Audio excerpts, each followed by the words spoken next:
बक्सर में 2014 में अश्विनी चौबे जीते, 2019 में भी अश्विनी चौबे जीते। हारे कौन उनके सामने? जगदानंद सिंह। पाटलिपुत्र में 2014 में रामकृपाल जीते, 2019 में भी रामकृपाल यादव ही जीते। हारी कौन?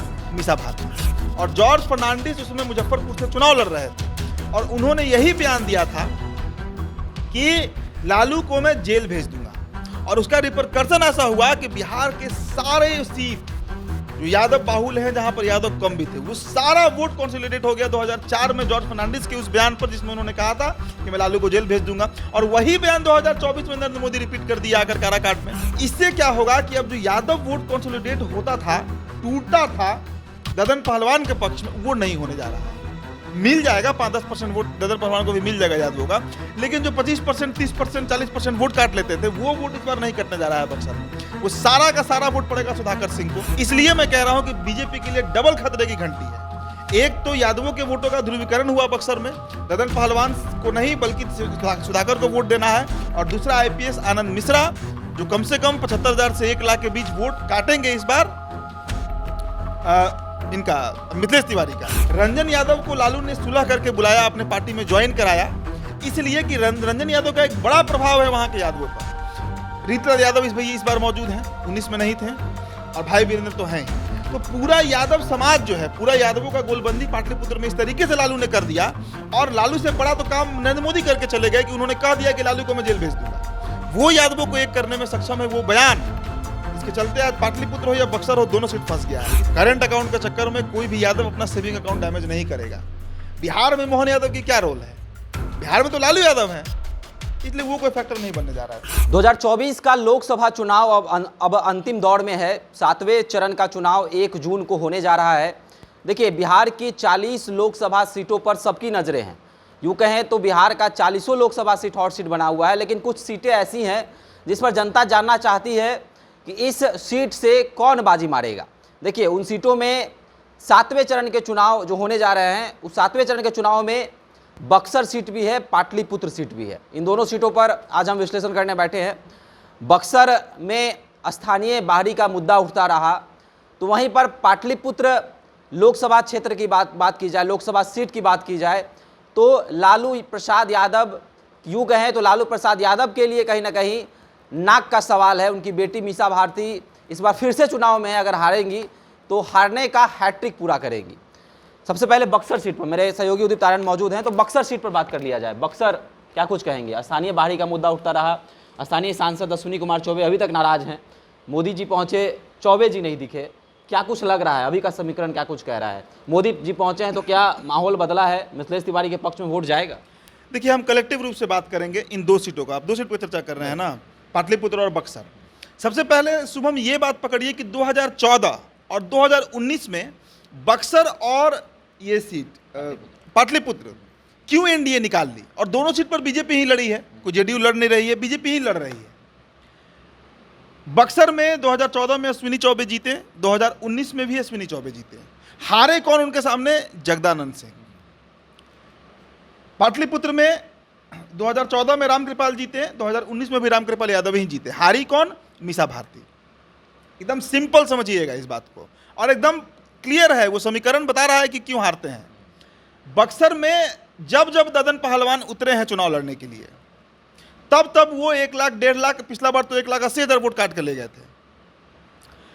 वहां पर यादवों की एक बड़ा तबका जो है ना, वो ददन पहलवान के साथ कनेक्ट हो जाता है। आइए अब पाटलिपुत्र, यहां पर भूमिहार वोट तो पूरा बीजेपी को पड़ता ही है, यादवों का भी करीब करीब 25%, 30%, 35% वोट तक कटकर रामकृपाल यादव के साथ चला जाता है। बस यही सिंपल सा समीकरण है कि बक्सर में भी बीजेपी निकल जाती है और पाटलिपुत्र में भी बीजेपी निकल जाती है। बक्सर में ददन पहलवान बन जाते हैं फैक्टर, और पाटलिपुत्र में यादवों का वोट का बड़ा सेंधमारी एक टूट जो होता है रामकृपाल के पक्ष में, वो इनको सांसद बना देता है। ये सिंपल समीकरण है। अब इस बार क्या बदला? सवाल है कि इस बार क्या बदला। हाँ, इन दोनों के अलावा एक और फैक्टर आप काउंट कर सकते हैं, मोदी लहर भी कह सकते हैं। क्या इस बार वो तीनों फैक्टर काम कर रहे हैं? चाहे बक्सर की बात कीजिए, पाटलिपुत्र की बात कीजिए, या मोदी लहर की बात कीजिए। देखिए, पहले आप बक्सर पे आते हैं आपके सवाल पर। बक्सर लोकसभा को समझिए। बक्सर में मुकाबला किनके बीच है? हालांकि वहां से अब अनिल सिंह भी लड़ रहे हैं बसपा के टिकट पे, लेकिन वही 50-60 हज़ार वोट में वो रहेंगे, उससे अधिक उनको वोट नहीं आने वाला है। अब देखिए इसके अलावा राम कृपाल यादव की जहां तक बात है, माफ कीजिएगा, मिथिलेश तिवारी की जहां तक बात है, बक्सर से प्रत्याशी है, उनके खिलाफ एक माहौल तो है बाहरी होने का। बक्सर के ब्राह्मण भी ये बात कह रहे हैं कि भाई हमारे यहाँ के पंडित जी नहीं होते हैं, लालमुनि चौबे भभुआ से आए, अश्विनी चौबे भागलपुर से आए, अब मिथिलेश तिवारी गोपालगंज से आ रहे हैं। ब्राह्मण बाहुल इलाका माना जाता है बक्सर को, क्यों यहाँ के लोकल प्रत्याशी को टिकट नहीं दिया गया? दूसरा फैक्टर इनके लिए कि ये भी बड़ा खतरा का घंटी जो बज रहा है वो आनंद मिश्रा को लेकर बज रहा है। आईपीएस आनंद मिश्रा कम से कम भी वोट काटेंगे आनंद मिश्रा। मेरा वहाँ के लगभग सब प्रखंड में लोगों से बात है, आप ब्रह्मपुर का सेमरी प्रखंड पकड़िए या डुमरांव पकड़िए, नैनीजोर पकड़िए, निवाजपुर पकड़िए, राजपुर पकड़िए, ब्रह्मपुर का कोई इलाका पकड़िए, बक्सर पकड़िए, सदर पकड़िए, कहीं भी जाइए, एकदम एक लॉबी है वहाँ पर जो काम कर रहा है, जो सिर्फ आईपीएस आनंद मिश्रा के पीछे ही घूम रहा है, उन्हीं को वोट करेगा। तो कम से कम 70 से 75,000, 80,000, 1 लाख तक भी जा सकता है ये संख्या, जो आईपीएस आनंद मिश्रा को वोट करेगा, वो बड़ा सेंधमारी हो जाएगा। दूसरा फैक्टर, नरेंद्र मोदी का जो वो बयान कि लालू और तेजस्वी को हम जेल भेज देंगे, ये बयान वही बयान है जो 2004 में जॉर्ज फर्नांडिस ने दिया था मुजफ्फरपुर में। मैं आपको एक इंसिडेंस याद दिला रहा हूँ।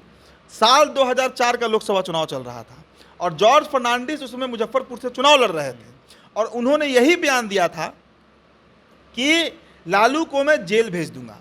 और उसका रिपरकर्सन ऐसा हुआ कि बिहार के सारे सीट जो यादव बाहुल हैं, जहां पर यादव कम भी थे, वो सारा वोट कॉन्सोलिडेट हो गया 2004 में जॉर्ज फर्नांडिस के उस बयान पर, जिसमें उन्होंने कहा था कि मैं लालू को जेल भेज दूंगा। और वही बयान 2024 में नरेंद्र मोदी रिपीट कर दिया आकर काराकाट में। तो अब समझिए। और हाँ, एक बात और बता रहे हैं, 2004 में आरएसएस के एक व्यक्ति थे, मैं नाम भूल रहा हूँ, भगवान लाल साहनी, उनको लालू ने मुजफ्फरपुर से उतारा और जॉर्ज फर्नांडिस को हरा दिया था। समझिएगा इस चीज को। तो यादव टूटता है बिहार में, हम मानेंगे इस बात को, लेकिन इस तरह का बयान देना कि लालू को जेल भेज देंगे, तेजस्वी को जेल भेज देंगे, और प्रधानमंत्री के मुंह से कहा जाना ये बात, ये यादवों के बीच एक बड़ा मैसेज दे रहा है कि उनके, देखिए भले कि यादव लालू को वोट ना दे, लेकिन एक दिल में सॉफ्ट कॉर्नर है लालू के लिए। वो भले बीजेपी को वोट करे, लेकिन लालू के खिलाफ नहीं सुनना चाहेगा।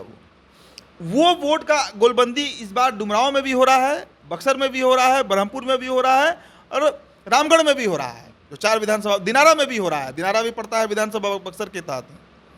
तो इससे क्या होगा कि अब जो यादव वोट कंसोलिडेट होता था, टूटता था ददन पहलवान के पक्ष में, वो नहीं होने जा रहा है।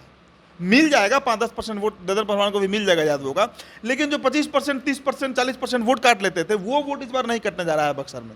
वो सारा का सारा वोट पड़ेगा सुधाकर सिंह को, सारा वोट सुधाकर सिंह को पड़ेगा। इसलिए मैं कह रहा हूं कि बीजेपी के लिए डबल खतरे की घंटी है। एक तो यादवों के वोटों का ध्रुवीकरण हुआ बक्सर में, ददन पहलवान को नहीं बल्कि सुधाकर को वोट देना है, और दूसरा आईपीएस आनंद मिश्रा जो कम से कम 75,000 से 1 लाख के बीच वोट काटेंगे इस बार इनका मिथिलेश तिवारी का।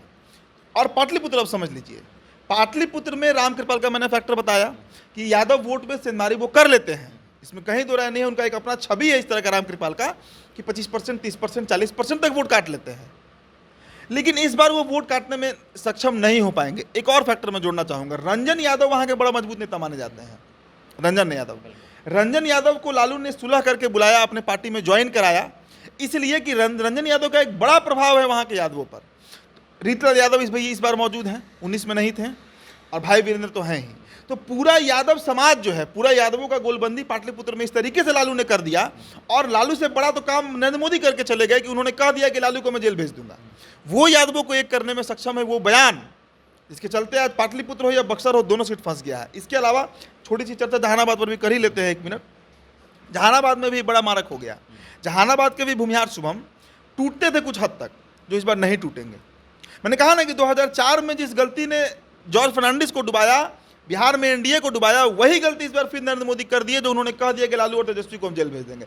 4 में यही बयान जॉर्ज फर्नांडिस दिए थे, और इतना भारी पड़ा था कि क्या हासिल हुआ था केंद्र में 2004 में सरकार चली गई वाजपेयी जी की।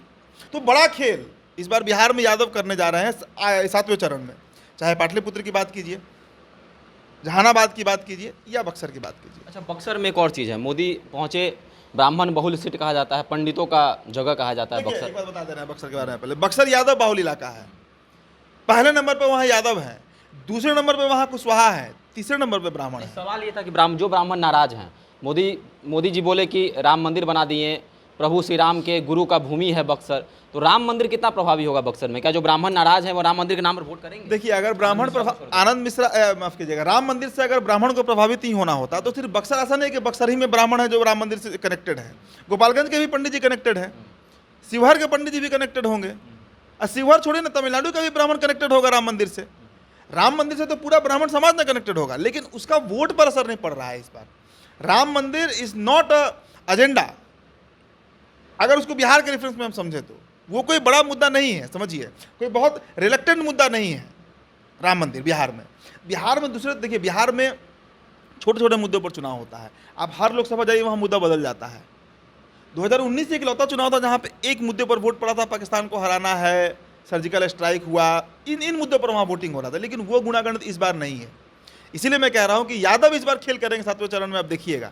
और यादव हर लोकसभा सीट में, भाई बिहार में तो जाति जनगणना हो गया ना, हर लोकसभा में 15% तो कम से कम डिसिसिव वोटर है यादव, हर लोकसभा में, आप कहीं चले जाइए।